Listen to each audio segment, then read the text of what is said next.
उत्पत्ति की पुस्तक बाइबल की पहली पुस्तक है और इसकी कहानी दो मुख्य भागों में बटी हुई है। इसके 1 से 11 अध्याय हमें परमेश्वर और उसके जगत की कहानी बताते हैं और फिर अध्याय 12 से 50 तक कहानी परमेश्वर और सिर्फ एक इंसान अब्राहम पर और फिर उसके परिवार पर केंद्रित हो जाती है। 12वें अध्याय की शुरुआत में ये दोनों भाग एक कहानी की कड़ी से जुड़ जाते हैं। ये रूपरेखा हमें पुस्तक के पूरे संदेश को समझने का सुराग देती है और हमारा परिचय पूरी बाइबल की कहानी से भी कराती है। ये पुस्तक परमेश्वर द्वारा अव्यवस्था और अंधकार को अपने हाथों में लेने से शुरू होती है, जिसका वर्णन बाइबल के दूसरे वाक्य में किया गया है। परमेश्वर इसमें से सुव्यवस्था, सुंदरता और भली बातों को बाहर लाता है। वो एक ऐसी दुनिया बनाता है जहां जीवन फल फूल सकता है। परमेश्वर मनुष्य कहे जाने वाले इन प्राणियों को बनाता है जिन्हें हिब्रू में आदम कहा जाता है। वो उन्हें अपने स्वरूप और समानता में बनाता है। उन्हें परमेश्वर के इस संसार में अपनी भूमिका और उद्देश्य को पूरा करना था। मनुष्य को इस संसार में परमेश्वर का चरित्र प्रदर्शित करने के लिए बनाया गया है।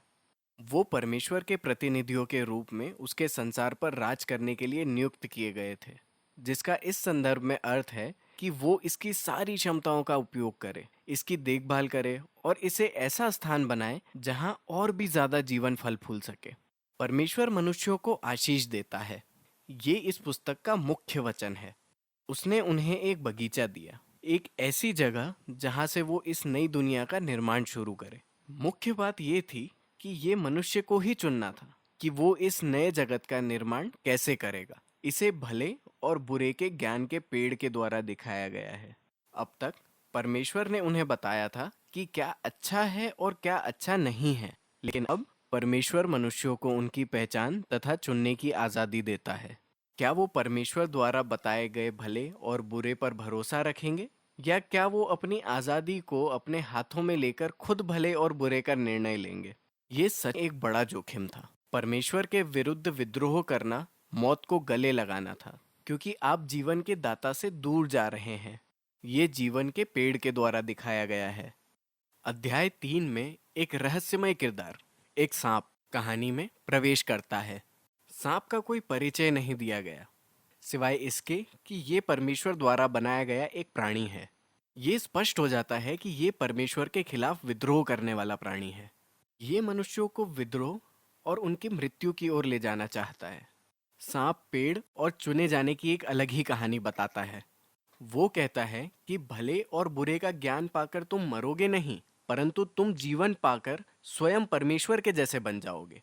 ये एक भयंकर व्यंग था, क्योंकि हम जानते हैं कि मनुष्य पहले से परमेश्वर के स्वरूप और समानता में था। वो परमेश्वर के स्वरूप को प्रतिबिंबित करने के लिए बनाए गए थे। परमेश्वर पर भरोसा करने की बजाय मनुष्य ने अधिकार अपने हाथों में ले लिया। वो खुद के लिए भले और बुरे का ज्ञान पा लेते हैं और एक पल में पूरी कहानी नियंत्रण से बाहर हो जाती है। पहली दुर्घटना मानवीय संबंधों की हुई। नर और नारी को अचानक एहसास होता है कि वो कितने कमजोर हैं। वो एक दूसरे पर भरोसा भी नहीं कर सकते। वो वस्त्र बनाते हैं और एक दूसरे से अपना शरीर छिपाते हैं।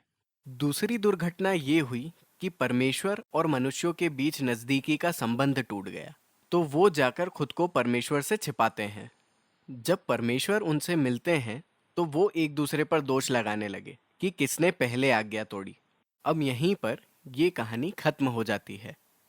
यहाँ ऐसी छोटी कविताएं हैं जिनमें परमेश्वर पहले सांप को और फिर मनुष्यों को उनके कार्य के दुखद परिणामों के बारे में बताता है। परमेश्वर पहले सांप से कहता है कि वो अपनी जीत के बावजूद पराजय और पृथ्वी की धूल चाटने के लिए ठहराया गया है। परमेश्वर वादा करता है कि एक दिन एक बीज या वंशज स्त्री से पैदा होगा जो सांप के सिर पर घातक हमला करेगा। ये बड़ी खबर की तरह लगती है, लेकिन इस विजय की कीमत अदा करनी पड़ेगी, क्योंकि जब सांप का सिर कुचला जाएगा तो वो भी उस वंशज की एड़ी को डसेगा। ये इस घायल विजेता का बहुत ही रहस्यमय वादा है। लेकिन कहानी के प्रवाह में अब तक आप देखते हैं कि ये एक परमेश्वर के अनुग्रह का कार्य है। मनुष्य सिर्फ विद्रोह करता है और परमेश्वर क्या करता है, वो उन्हें बचाने का वादा करता है। लेकिन ये मनुष्य के निर्णय के परिणामों को नहीं मिटाता। परमेश्वर बताता है कि उनके विद्रोह के कारण उनके जीवन का हर पहलू, घर पर और बाहर, दुख और दर्द से भरपूर होने जा रहा है। ये सब उसे मौत की तरफ ले जा रहे हैं। यहाँ से कहानी नीचे की ओर घूमकर बढ़ती है। अध्याय 3 से 11 तक विद्रोह की इस लहर को बढ़ता हुआ पाते हैं, जो हर स्तर पर मानवीय संबंधों को तोड़ती जाती है। यहाँ दो भाइयों की एक कहानी है, कैन और हाबिल। कैन अपने भाई से इतनी ईर्ष्या करता है कि वो उसकी हत्या करना चाहता है। परमेश्वर ने उसे चेतावनी दी कि वो ऐसी भावना न लाए, लेकिन वो ऐसा करता है। वो खेत में उसका खून कर देता है। कैन तब एक शहर बनाने जाता है जहाँ हिंसा और दमन का राज चलता है। ये सब लेमेक की कहानी में वर्णित है। वो बाइबल में पहला आदमी है जिसकी एक से अधिक पत्नियां हुई। वो उन्हें संपत्ति की तरह जमा करता है और फिर वो एक छोटा गीत गाता है कि कैसे वो कैन से भी अधिक हिंसक और प्रतिशोधी बन गया। इसके बाद हमें परमेश्वर के पुत्रों की एक अलग कहानी मिलती है, जिसे दुष्ट स्वर्गदूतों से जोड़ा जा सकता है, या उन प्राचीन राजाओं से जो दावा किया करते थे कि वो देवताओं के वंशज हैं। लेमेक की तरह उन्होंने जितनी वो चाहते थे उतनी पत्नियों को रखा, और उन्होंने पुराने महान योद्धा नेफिलेम को पैदा किया। जो भी दृश्य सही है, मुद्दा ये है कि मनुष्य ऐसे राज्यों का निर्माण कर रहे हैं जो परमेश्वर की इस दुनिया को हिंसा से और अधिक भ्रष्टाचार से भर रहे थे। जवाब में हमें बताया जाता है कि परमेश्वर दुखी हो जाता है। मनुष्य अपनी अच्छी दुनिया को बर्बाद कर रहा है और वो एक दूसरे को भी बर्बाद कर रहा है, और इसलिए दुनिया की अच्छाई को बचाए रखने की चाहत में वो एक भयानक बाढ़ के साथ मनुष्य की बुराई को नष्ट कर देता है। लेकिन वो एक निर्दोष मनुष्य नूह और उसके परिवार की रक्षा करता है। वो उसे एक नए आदम के रूप में स्थापित करता है। वो ईश्वरीय आशीष को दोहराता है और उसे दुनिया में बाहर जाने के लिए आज्ञा देता है। तो हमारी आशाएं तो बहुत अधिक है, लेकिन फिर नूह भी एक बगीचे में विफल रहता है। वो जाकर अंगूर की बारी लगाता है और नशे में चूर हो जाता है, और फिर उसके बेटों में से एक हाम तंबू में अपने पिता के साथ कुछ शर्मनाक करता है। यहाँ हमारे पास अपना नया आदम है, नग्न और शर्मिंदा, पहले आदम की तरह। पतन की ओर घुमाव फिर से शुरू होता है। ये सब बेबीलोन शहर की नींव का कारण बनते हैं। प्राचीन मेसोपोटामिया के लोग एक साथ आकर इस नई तकनीक से, जिसे वो ईंट कहते हैं, परिचित होते हैं। वो शहरों और बड़ी मीनारों को तेजी से बना सकते थे, जितना कोई पहले कभी नहीं कर सकता था। वो एक नई तरह की मीनार बनाना चाहते थे जो देवताओं तक पहुंच जाए और वो अपना बड़ा नाम भी कमा सके। ये मनुष्य के विद्रोह और घमंड की निशानी थी। ये बगीचे का विद्रोह था जो अब बढ़ चुका था। परमेश्वर ने उनके घमंड को कम किया और उन्हें तितर बितर कर दिया।